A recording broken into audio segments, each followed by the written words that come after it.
Assalamualaikum warahmatullahi wabarakatuh. Perkenalkan, saya Desta Dewi Kartono dengan NIM 1801040005 dari Program Studi Pendidikan Bahasa dan Sastra Indonesia kelas 5A. Pada kesempatan yang baik ini, saya akan menyampaikan beberapa topik yang terdiri dari pengertian belajar, ciri-ciri belajar, tipe belajar, sistematika taksonomi kategori belajar, teori belajar behaviorisme Thorndike dan Skinner, dan teori Pavlov dan Bandura. Adapun maksud atau tujuan pembuatan video ini adalah untuk memenuhi ujian tengah semester mata kuliah belajar dan pembelajaran bahasa Indonesia. Supaya tidak menyita banyak waktu, langsung saja saya akan memulai pembahasan yang pertama, yaitu mengenai pengertian belajar. Pengertian belajar. Setiap orang pasti pernah melakukan aktivitas belajar, entah itu belajar secara textbook ataupun non-textbook. Namun, apa sih yang dimaksud dengan belajar? Untuk memahami pengertian belajar, saya akan menyampaikan pendapat dari beberapa ahli terkait pengertian belajar, supaya kita bisa memahami dan menyimpulkan apa yang dimaksud dengan belajar. Pendapat yang pertama yaitu dari James dan Whittaker dalam Jemarah tahun 1999. Menurut James dan Whittaker, belajar adalah proses di mana tingkah laku ditimbulkan atau diubah melalui latihan atau pengalaman. Selanjutnya, menurut Eisen tahun 2008. Eisen berpendapat bahwa pada dasarnya, belajar merupakan proses berpikir secara aktif, proses berpikir sebagai upaya menghubungkan pengalaman dan pengetahuan yang dimiliki dengan informasi atau masalah baru secara kritis dan kreatif. Proses berpikir yang secara potensial menuju dan membentuk keutuhan berdasarkan konstruksi yang dilakukan. Proses perubahan pemahaman yang akan melekat dan terkembangkan secara terus-menerus apabila berlangsung lewat penghayatan dan internalisasi. Selanjutnya, menurut Hanafi tahun 2014 berpendapat bahwa belajar adalah proses perubahan tingkah laku sebagai hasil interaksi individu dengan lingkungannya. Nah, dari pendapat beberapa ahli tersebut, dapat disimpulkan bahwa belajar adalah suatu proses pengubahan tingkah laku yang dilakukan dengan berpikir secara aktif untuk menghubungkan pengetahuan, pengalaman, dan informasi yang diperolehnya sehingga membentuk pemahaman yang melekat dan terkembangkan secara terus-menerus. Topik yang kedua adalah ciri-ciri belajar. Seseorang yang sedang belajar pasti memiliki ciri tersendiri. Adapun ciri pertama dari seseorang yang belajar adalah adanya kemampuan baru atau perubahan. Jika setelah belajar, seseorang berubah menjadi lebih baik, dapat dikatakan bahwa belajar orang tersebut berhasil. Sebaliknya, jika setelah belajar, seseorang menjadi lebih buruk, maka dapat dikatakan bahwa belajar orang tersebut gagal. Ciri yang kedua adalah dilakukannya belajar. Adalah bahwa perubahan yang terjadi pada diri seseorang berlangsung dalam waktu yang lama. Oleh karena itu, perubahan yang terjadi pada diri pembelajar dalam hal ini tidak dapat direkayasa atau dibuat-buat, sebab jika hal tersebut dilakukan, perubahan yang terjadi tidak dapat berlangsung dalam waktu yang lama. Ciri yang ketiga dari belajar adalah adanya usaha. Seseorang dikatakan belajar apabila seorang itu melakukan suatu upaya tertentu agar dirinya mampu berubah dari kondisi sebelumnya. Perubahan kondisi yang dimaksud dalam hal ini bukan semata-mata perubahan yang bersifat lahiriah, melainkan juga perubahan yang bersifat batiniah. Ciri yang keempat dari belajar adalah adanya interaksi dengan lingkungan. Interaksi dengan lingkungan dalam hal ini dapat berbentuk lahiriah dan batiniah juga. Interaksi lahiriah dalam hal ini berarti interaksi dengan sesuatu yang di luar dirinya, dan interaksi itu dapat diketahui oleh orang lain. Seseorang yang secara lahiriah hanya duduk melihat alam dapat dikatakan belajar jika orang itu belajar tentang alam yang dilihatnya, sehingga dirinya nanti sampai pada simpulan-simpulan tertentu yang mampu mengubah sesuatu yang ada dalam dirinya. Topik yang ketiga adalah tipe belajar. Setiap manusia memiliki beragam potensi, karakter, dan kebutuhan dalam belajar. Sebab itulah terdapat banyak tipe belajar yang dilakukan oleh seseorang. Gagne mencatat ada 8 tipe belajar. Yang pertama adalah belajar isyarat, yang kedua belajar stimulus, yang ketiga belajar merantaikan, yang keempat belajar asosiasi verbal. Yang kelima, belajar membedakan. Yang keenam, belajar konsep. Yang ketujuh, belajar dalil. Dan yang kedelapan, belajar memecahkan masalah. Untuk lebih jelasnya akan saya uraikan penjelasan berikut ini. Yang pertama, belajar isyarat atau signal learning. Belajar isyarat adalah suatu aktivitas untuk memahami kode tertentu yang dibuat oleh komunikator atau pembuat kode kepada komunikan. Contohnya yaitu seorang guru yang memberikan isyarat kepada muridnya yang gaduh agar menjadi tenang dengan bahasa tubuh, tangan diangkat kemudian diturunkan. Yang kedua, belajar stimulus respon. Belajar tipe ini memberikan respon yang tepat terhadap stimulus yang diberikan. Respon yang tepat pemberiannya dapat sebagai penguatan atau reinforcement sehingga terbentuk perilaku tertentu atau shaping. Contohnya yaitu seorang guru memberikan suatu bentuk pertanyaan yang kemudian ditanggapi oleh muridnya.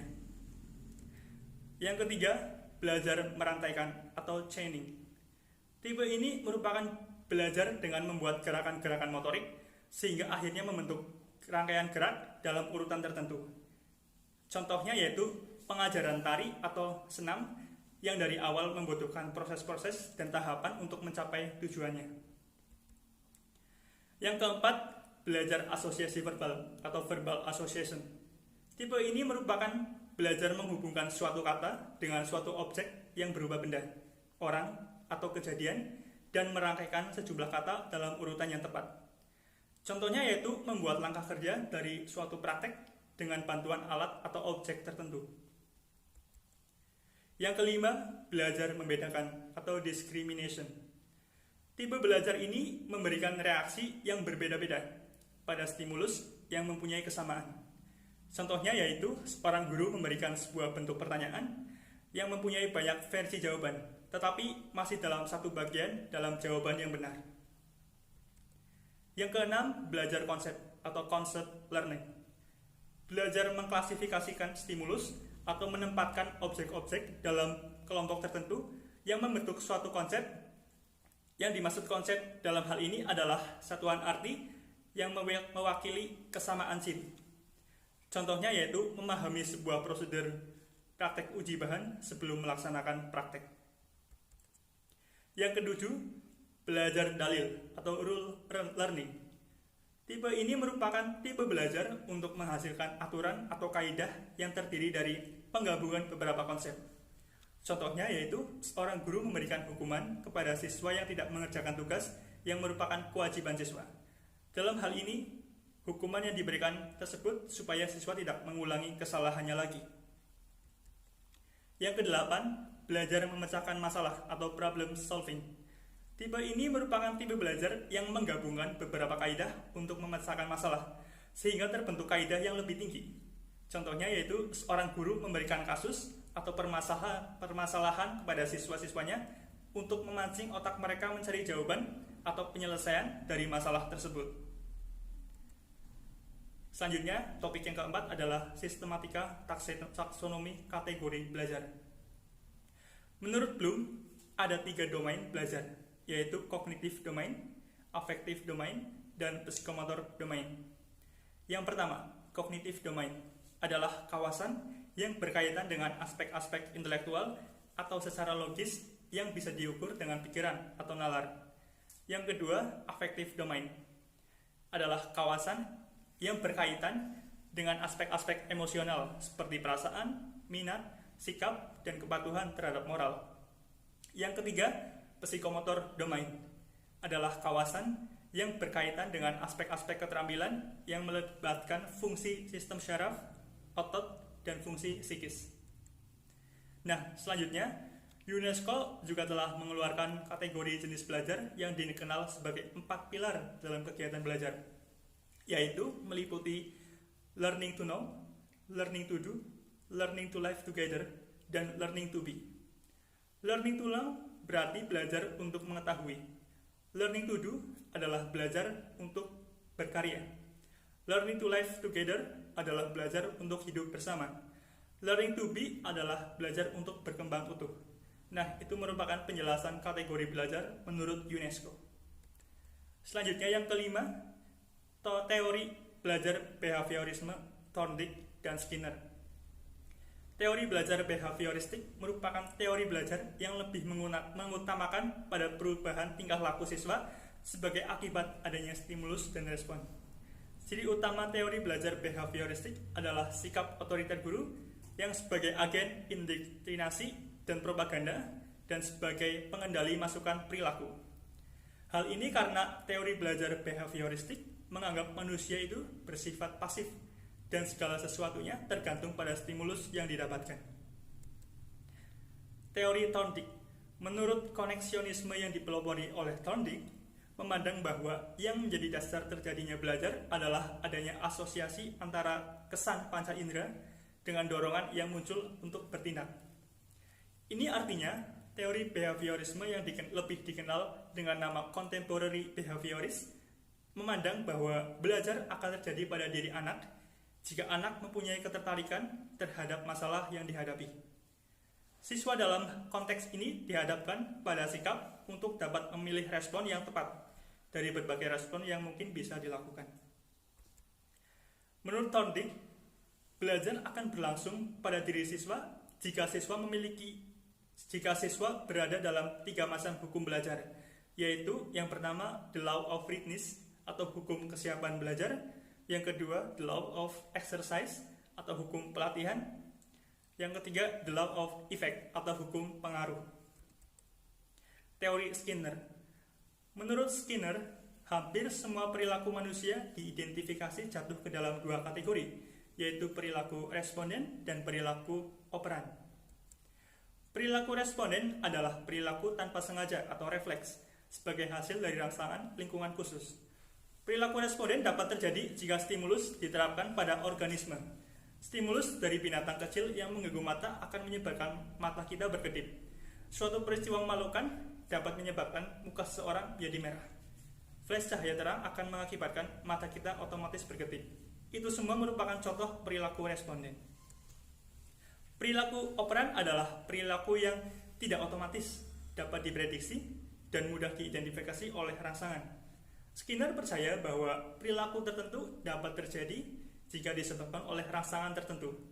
Kata operan menjelaskan seluruh sikap perilaku yang beroperasi pada lingkungan untuk menghasilkan peristiwa atau tanggapan dalam lingkungan. Jika kejadian atau tanggapan dapat memuaskan siswa, kemungkinan perilaku operan akan diulang. Menurut Skinner, sebagaimana dikutip oleh Saiful Sagala, dalam belajar ditemukan hal-hal berikut. Yang pertama, kesempatan terjadinya peristiwa yang menimbulkan respon belajar. Yang kedua, respon si pelajar. Yang ketiga, konsekuensi yang bersifat menggunakan respon tersebut, baik konsekuensinya sebagai hadiah maupun teguran atau hukuman. Selanjutnya, topik yang keenam adalah teori Pavlov dan Bandura.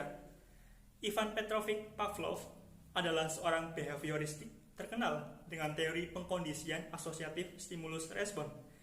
Classic conditioning atau pengkondisian atau persyaratan klasik adalah proses yang ditemukan Pavlov melalui percobanya terhadap anjing, di mana perangsang asli dan netral dipasangkan dengan stimulus bersifat secara berulang-ulang sehingga memunculkan reaksi yang diinginkan. Dari eksperimen yang dilakukan Pavlov terhadap seekor anjing menghasilkan hukum-hukum belajar, di antaranya yang pertama the law of respondent conditioning, yakni hukum pembiasaan yang dituntut. Jika 2 macam stimulus dihadirkan secara simultan, maka refleks dan stimulus lainnya akan meningkat. Yang kedua, the law of respondent extinction, yakni hukum pemusnahan yang dituntut.